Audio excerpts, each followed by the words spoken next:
지금은 이제 교회 절기상 대림절 기간입니다. 대림절 기간이라는 것은 이 땅에 오실 예수님을 기다리는 절기다. 그런 데서 대림절, 또 강림절이라고도 하고요, 대강절이라고도 이렇게 불리기도 합니다.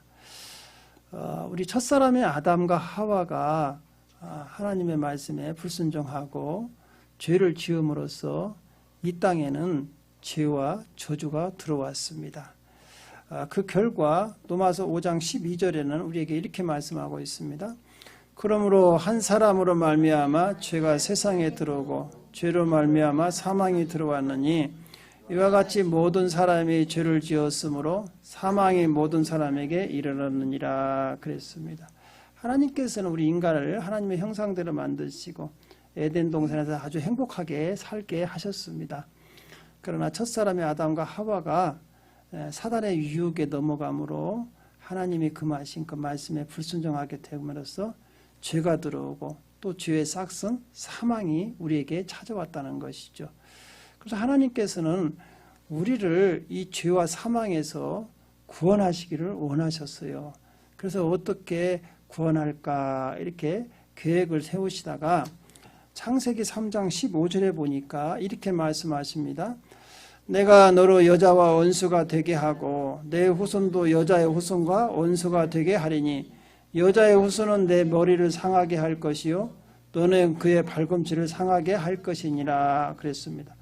여자의 후손을 우리에게 보내셔서 우리를 죄와 사망과 저주에서 구원하겠다는 것이죠. 그래서 이제 여자의 후손으로 누가 그러면 보낼 것이냐. 이제 삼위일체 하나님께서 이제 회의를 하셨는데, 회의 결과 독생자 하나밖에 없는 예수님, 성자 예수님을 이 땅에 인간의 몸을 입고 보내야겠다. 이렇게 결론이 나온 거예요. 그래서 하나님께서는 예수님을 보내시기 위해서 이제 계획하시고 또 어떻게 보낼 것인가, 또 어떻게 인간을 구원할 것인가, 이 작정을 하십니다. 그래서 에레미야서 33장 2절은 우리에게 이렇게 말씀하세요. 이를 행하시는 여호와 그것을 만들어 성취하시는 여호와 그의 이름을 여호와라 하는 이가 이와 같이 이르시도다 그랬어요. 그러니까 하나님께서는요 모든 만물의 역사를 주관하신다는 것이죠. 다 계획하시고 그 계획대로 실행하시고 또 결국은 그걸 다 완성하시는 분이 누구냐? 하나님이시라는 것이죠. 그래서 예수님이 이 땅에 오신 것도요 그냥 오신 게 아니라 하나님이 계획하심에 따라서 이 땅에 오셨다는 거예요. 그래서 우리가 가지고 있는 성경을 보면 구약 성경이 있고 신약 성경이 있지 않습니까?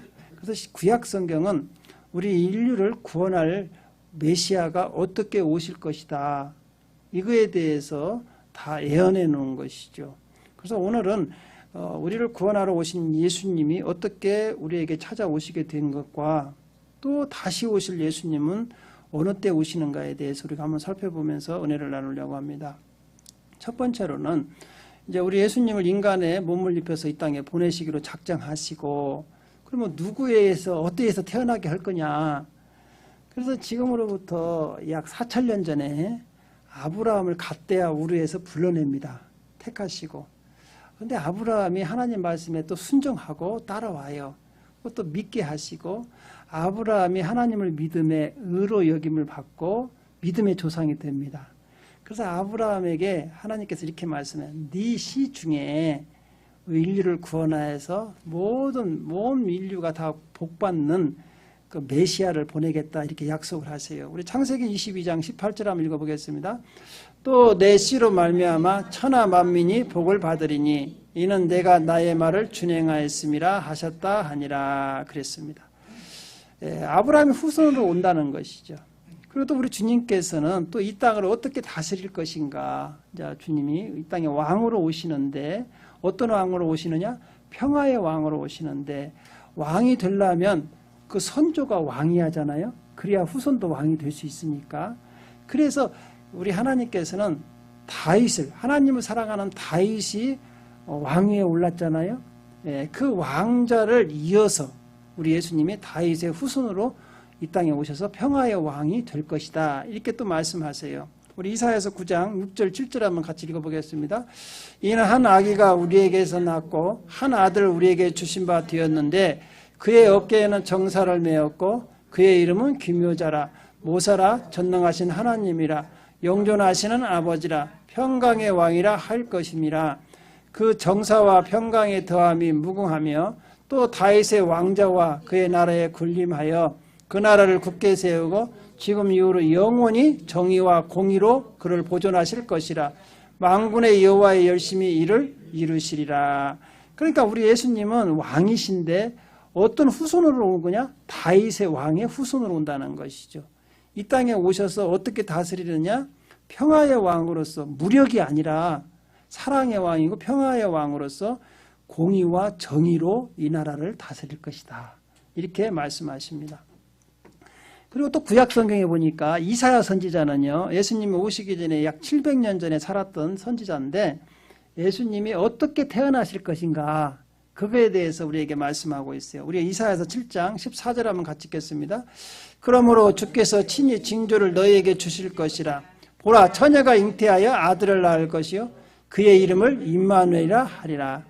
예수님이 어떻게 이 땅에 태어나시느냐? 아까 아브라함의 후손으로 다윗의 후손으로 오는데 그러면 이 땅에서 어떻게 태어나느냐? 처녀의 몸을 빌려서 처녀가 잉태를 한대요. 남자 없이. 예, 그래서 그의 이름을 어떻게 하냐? 임마누엘, 하나님이 우리와 함께 하신다는 것이죠. 임마누엘이라는 뜻은, 그러니까 하나님이신 예수님께서 인간의 몸을 입고 인간 세계로 내려오시겠다, 이 말씀을 이사야는 이야기를 했는데 그것이 처녀의 몸을 빌려서 온다, 그렇게 이야기를 했습니다. 그래서 또 구약 성경에 보면 미가 선지자는 그럼 어디서 태어날 것이냐 또 말씀하셨어요. 미가서 5장 2절도 한번 보겠습니다. 베들레헴 에브레다야, 너는 유다 족속 중 작을지라도 이스라엘 다스릴 자가 내게서 내게로 나올 것이라. 그의 근본은 상고에 영원히 있느니라. 그러니까 예수님이 태어나시는데 어디에 태어나냐? 베들레헴에서 태어나실 것이다, 이렇게 말씀하십니다. 그래서 구약에 예언된 대로요, 우리 예수님은 그 구약을 다 이루어 주셨죠. 그래서 이제 준비가 다 된 거예요, 예언된 대로. 그런데 여러분, 구약 성경을 보면 마지막 책이 어떤 책이죠? 구약 성경의 제일 처음에 나오는 책은 창세기, 제일 마지막은 말라기예요. 마지막이라 해서 말라기요. 이제 안 잊어버리겠죠, 이제. 구약의 제일 마지막 책은 말라기인데, 말라기에서부터 신약성경 마태복음까지는 약 400년 동안 간격이 있어요. 아무리 하나님께서 아무 선지자에게도 말씀을 안 하셨다 해서 암흑기라고도 하고, 또 구약과 신약의 중간에 400년이라고 해서 중간기라고도 해요. 그러면 그때 하나님은 무엇을 하셨느냐, 예수님이 오시기 위해서 어떤 일을 하셨느냐, 성경에는 나와 있지 않아요. 그러나 세계사적으로 우리 하나님은 예수님이 이 땅에 오셔서 복음을 말씀을 하실 때 그 복음을 전할 수 있는 인프라를 구축하셨습니다. 자, 어떻게 하셨는 거니? 그 당시에 예수님이 오시기 전에 약 400년 동안은 그리스가 제국을, 세계를 제패했어요. 그리스 알죠? 그 나라가 쓰던 언어가 헬라어입니다. 헬라어라고 하죠. 그 헬라어가 세계 공통어가 됐어요. 세계 공통어가. 이게 오늘날 영어와 똑같아요. 그러니까 지금 유대 땅도, 예수님이 태어날 유대 땅에도 그 아람어가 있었지만 헬라어를 사용했습니다. 그래가지고 누구나 다 정치, 문화, 경제에서 다 통용되는 언어가 헬라어였어요. 그래가지고 헬라어가 다 언어가 통일되어 있었죠. 그리고 누구나 이 헬라어만 할 줄 알으면 정치, 경제, 문화에서 다 통화가 되는 거예요. 통용이 될 수 있는 거예요. 두 번째로는 이제 그 그리스가 이제 멸망을 하고 누가 지배를 하냐, 거기를 로마가 지배를 합니다. 로마는 여러분 잘 아시잖아요. 로마는 딱 지배를 하니까 언어는 헬라어로 다 통일됐는데 로마가 이제 정치적으로 통일을 하는데, 로마는 이탈리아잖아요, 오늘날. 거기에 지금 다 아까 같이 터키까지, 아시아까지, 아프리카 일부까지 노마가 다 지배했는데요. 노마가 한 것이 하나가 있어요. 자기가 지배한 나라들을 쉽게 통치하기 위해서 어떤 정책을 폈냐? 모든 도로를 노마로 다 향하게 합니다. 그래서 노마에서부터 식민지까지 도로를 다 만들었어요. 도로를 어떻게 만드느냐? 마차 2대가 다닐 수 있는 넓은 도로죠. 그러니까 폭이 굉장히 넓죠. 그 도로를 어떻게 만들었냐?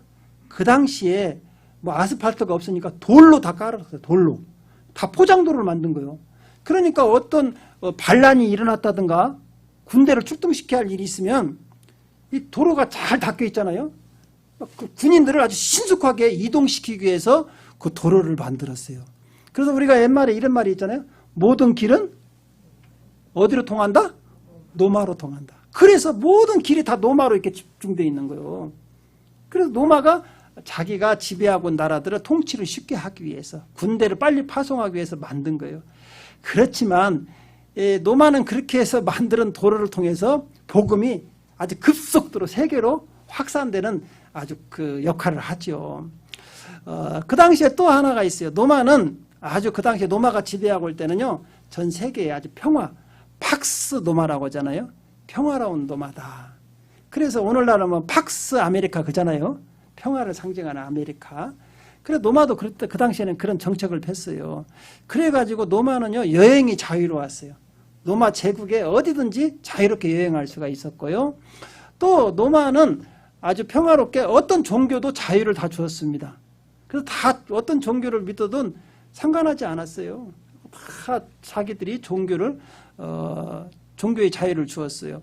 이러다 보니까 그리스도교가 이제 예수님이 이 땅에 오셔서 십자가에서 우리의 모든 구원 사역을 마치고 기독교가 새로 탄생했잖아요. 그런데 그 소식이 어떻게 되느냐?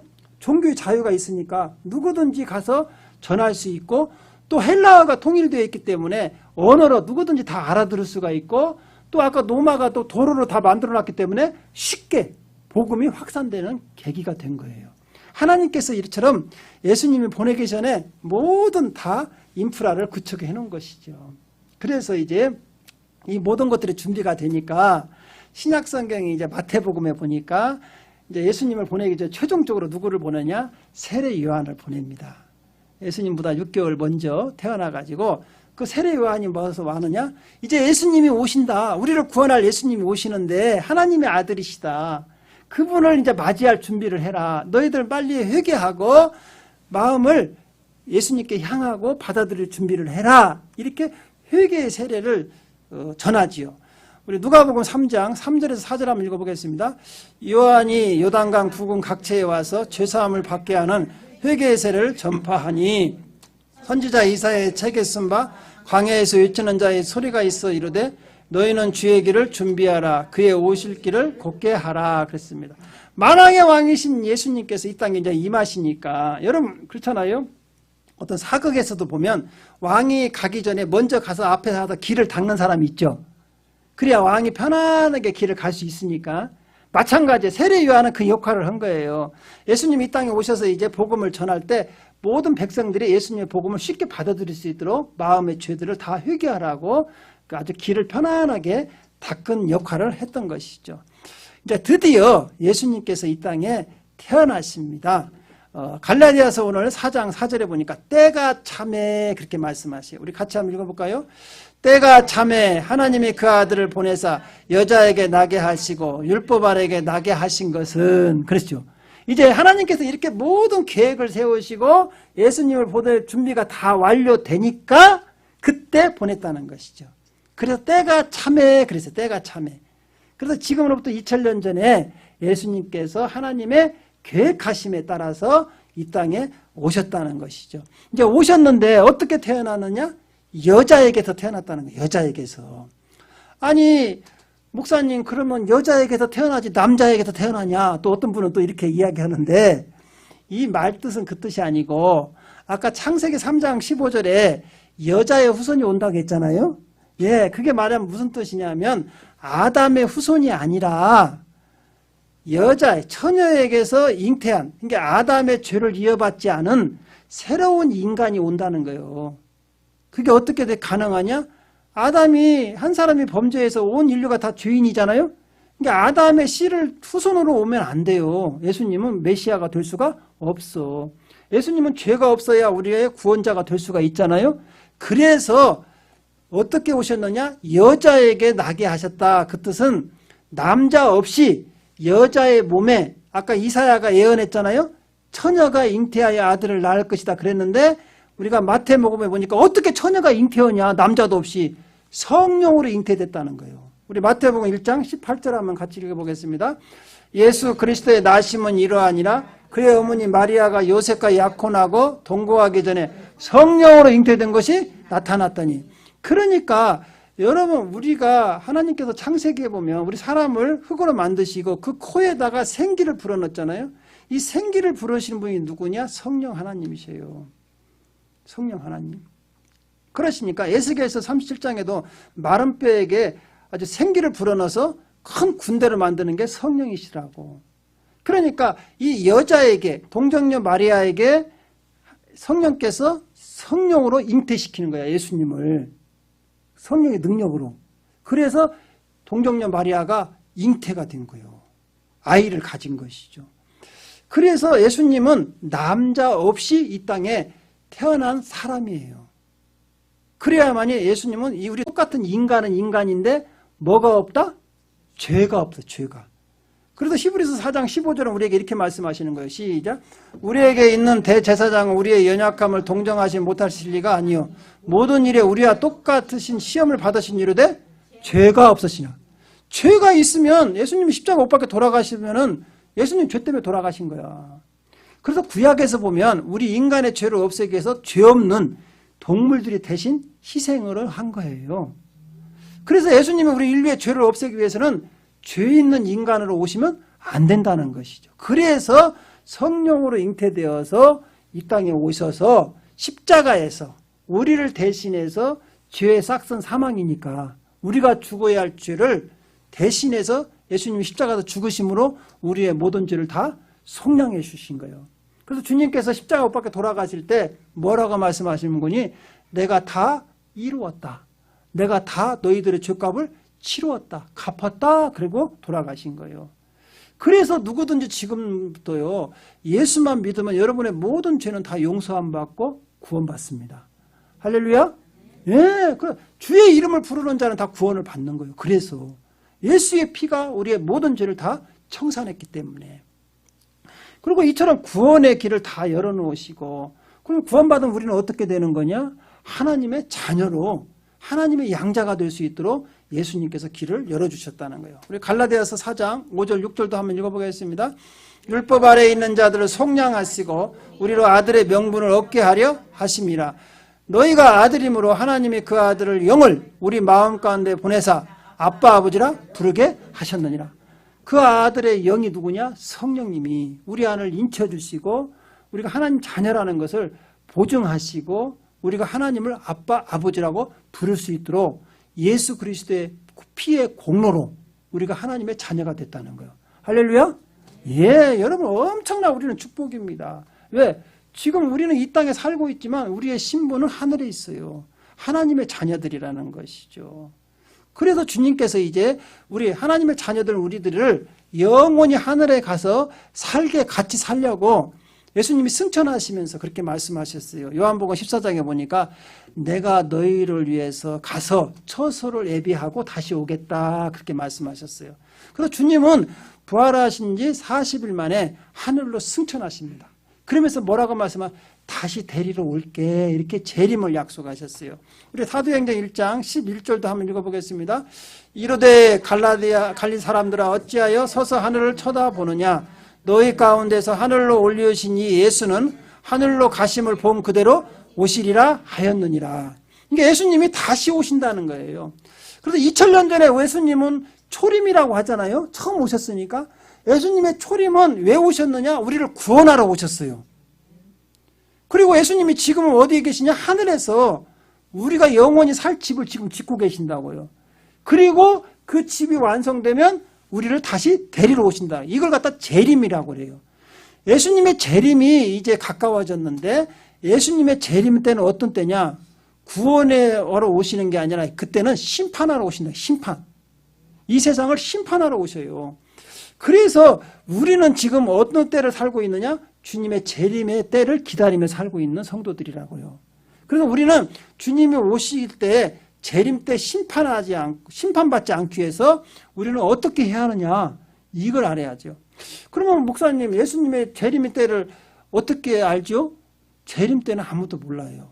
우리 마태복음 24장 36절 한번 읽어보겠습니다. 시작. 그러나 그날과 그때는 아무도 모르나니 하늘에 있는 천사들도 아들도 모르고 오직 아버지만 아시느냐. 예수님이 언제 오실지는 모른다는 거예요. 천사도 몰라요. 하나님 수중들은 천사. 하물며 예수님, 하나님의 아들이신 예수님도 모른다는 거예요. 오직 누구만 아신다? 아버지만. 그래서 요즘에 종말론자들 있죠. 몇 월 몇 시에 뭐 어디서 뭐 예수님 오신다. 막 흰 옷 입고 나와라. 다 그거 사기꾼들이에요. 그런 거 속으면 안 돼요, 여러분. 성경에 모른다고 했는데 왜 지가 어떻게 알아? 하나님의 아들이신 예수도 모른다는데. 그래가지고요, 옛날에 한국에서 뭐 1992년도 뭐 10월 뭐 28일 뭐 다가온 미래를 대비하라 막 그 사기꾼이 있었죠. 그래가지고 어떻게 얘기하느냐. 이제 예수님 오시면 이 땅에 있는 뭐 재산 다 필요 없으니까 다 놓고 가야 하니까 빨리 하나님께 헌금하세요. 하고 다 헌금했어, 성도들이. 근데 그 나쁜 목사는 어떻게 했느냐. 그 사기꾼 목사는 그 헌금한 것 갖다 다 땅 샀대야. 성도들이 헌금한 것 갖다가 다 사기쳐가지고. 그러니까 여러분들이 이걸 모르면 속는 거예요. 앞으로도요, 주님의 재림을 때는 아무도 몰라요. 여러분, 재림일 때 안다는 사람은 다 사기꾼이라고 생각하면 돼요. 알겠죠? 네. 그런데, 그러면 전혀 모르냐? 그래서 주님께서 징조를 알려줘서 징조. 여러분, 비가 올라오면 이렇게 구름이 찌잖아요? 나스베 가서 지금 비가 안 오는데 지금 오늘 비 오니까 어때요? 구름이 끼면, 비가 오겠다. 이거 알잖아요. 마찬가지로 예수님의 재림 때가 되면 세상에 이런 징조가 나타날 때 그 징조를 보고 대비해라 이렇게 말씀하죠. 첫 번째는 재난의 징조입니다. 우리 마태복음 24장 7절 한번 같이 읽겠습니다. 민족이 민족을, 나라가 나라를 대적하여 일어나겠고 곳곳에 기근과 지진이 있으리라. 여러분 보십시오. 오늘 전 세계는요, 아니 빙하가 다 녹아버리고 갑자기 텍사스에서는 갑자기 눈보라가 쳐버리고 호주에서는 막 뭐 홍수가 다 나서 쓸어버리고 산불이 나버리고 막 그러잖아요. 그걸 뭐 기후 변화라고 하는데, 여러분 예수님의 때가 되면 이렇게 첫째 기근과 홍수가 일어난다고 했어요. 이런 걸 보면서 예수님의 때가 다 됐구나, 이걸 알고 준비하라는 것이죠. 우리 성도들은 이런 재난의 징조를 보고 준비해야 한다, 깨어 있어야 한다는 것이죠. 두 번째로는 거짓 선지자가 나타나는 거예요. 마태복음 24장 24절 한번 같이 읽겠습니다. 거짓 그리스도들과 거짓 선지자들이 일어나 큰 표적과 기사를 보여 할 수만 있으면 택하신 자들도 미혹하리라. 여기서 거짓 그리스도이란 뭐는 누구냐면 지가 예수란 사람, 지가 구원자다, 그런 사람들 있죠. 그런 사람들은 다 가짜라는 거예요. 여러분, 인류를 구원할 사람은 오직 예수 그리스도 한 사람뿐입니다. 천하에 다른 이름을 주신 일이 없어요. 아니 다른 사람이 구원할 수 있으면 뭐하러 예수님이 오시겠어요? 뭐하러 십자가에 못 박혀 돌아가시겠어요? 그렇게 하늘에 앉아 계시면 되는데, 천하에 우리를 구원할 수 있는 인간이 없기 때문에 하나님이 스스로 인간의 몸을 입고 이 땅에 오셔서 죄 없이 십자가에도 못 박혀 돌아가신 거예요. 그렇기 때문에 예수 이외에 내가 구세주다 하는 사람들 있죠? 다 가짜예요. 믿으면 안 된다는 거예요. 그런 사람들이 막 말세가 되면 더 많이 나와요. 또 거짓 선지자들 있죠. 이건 거짓 선지자라는 것은 복음을 예수 이외에도 다른 길이 있다, 이렇게 거짓으로 달리 말하는 이단들을 가리키는 거예요. 이단들. 그래서 여러분들 그런 이단에 또 거짓 그리스도인들에게 속으면 안 돼요. 그런 것들이 많이 나오면 말세네, 때가 다 됐네, 이렇게 생각하면 돼요. 또 하나는 이제 아주 중요한 게 하나가 있는데, 마태복음 24장 32절에 보면 이스라엘이 회복될 거다 이렇게 말씀하셔요. 시작. 무화과 나무의 비유를 배우라. 그 가지가 연화해지고 잎사귀를 대면 여름이 가까운 줄을 아나니. 이게 무슨 말씀이냐? 이스라엘을 상징하는 나무가 무화과 나무입니다. 이 무화과 나무가 비유를 배우라면 가지가 연화해지고, 그 뜻은 뭐냐 하면 여러분 이스라엘은요, 예수님이 이 땅에 오셔서 AD, 예수님이 십자가 못 박혀 돌아가시고 이제 한 30년 후에 AD 70년에 노마 티토 장군에 의해서 완전히 나라가 망해버립니다. 그래갖고 그때 다 유대인들이 세계로 다 흩어졌어요. 그걸 디아스포라라고 해요. 디아스포라 유대인들. 세계로 다 흩어져서 뿔뿔이 나라가 없이 언제까지 돌아다니느냐? 1940년도까지 돌아다녀요. 그래서 여러분 2차 세계대전 때 히틀러가 유대인들 600만 명 살해하고 막 그러잖아요. 네, 나라가 없어요. 다 나라를 잃어버리고 나라 없이 뿔뿔이 선 세계가 흩어져서 살아가는 게 유대인들이었어요. 그런데 그런 나라 없이 2000년을 거의 살았는데 나라가 세워질 거라는 거예요. 여기서 보면 그 가지가 연화해지고 잎사귀가 내면 그랬어요. 그래서 이스라엘이요, 갑자기 세계 2차 대전이 끝나고 독립을 해요. 영국으로 의해서. 1948년에 이스라엘이 세워지지 않을까. 팔레스타인 땅에 독립이 됐어요. 꿈에도 생각할 수 없는 일이죠. 어떻게 2000년 전이나 나라 없이 돌아다니는데 어떻게 하루아침에 나라가 생깁니까?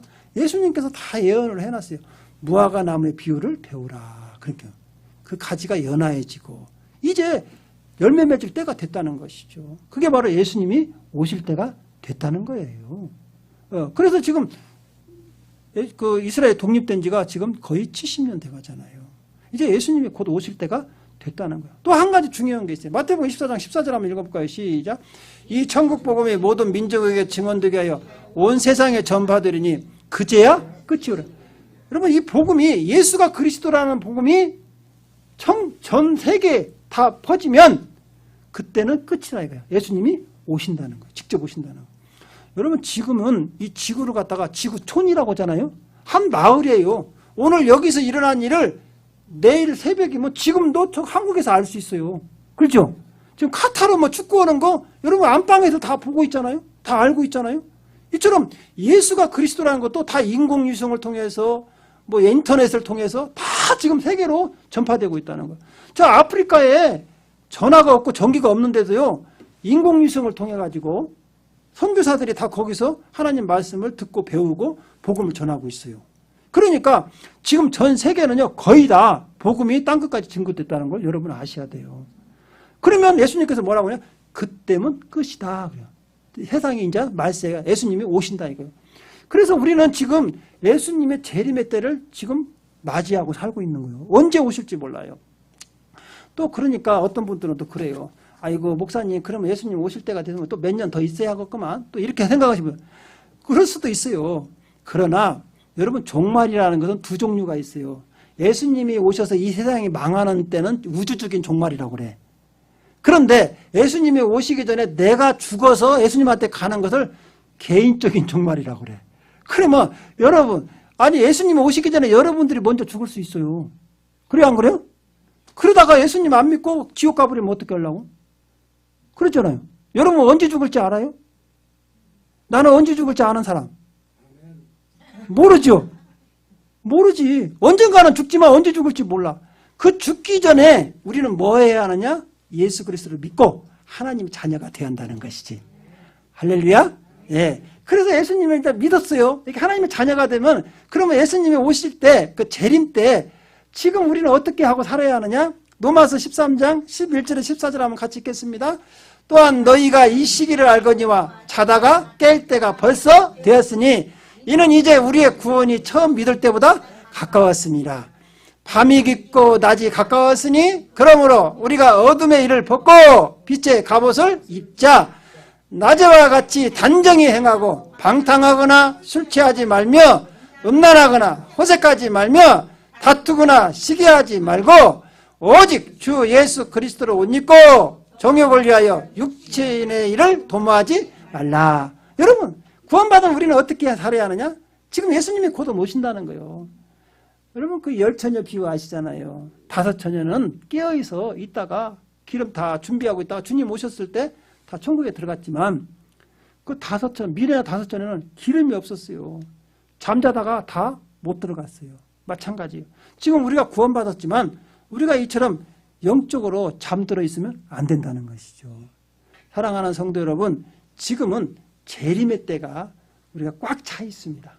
여러분들도 깨어서 언제 주님 오실지 모르지만 깨어서 주님 맞이하시기를 주님의 이름으로 축원드립니다. 기도하겠습니다.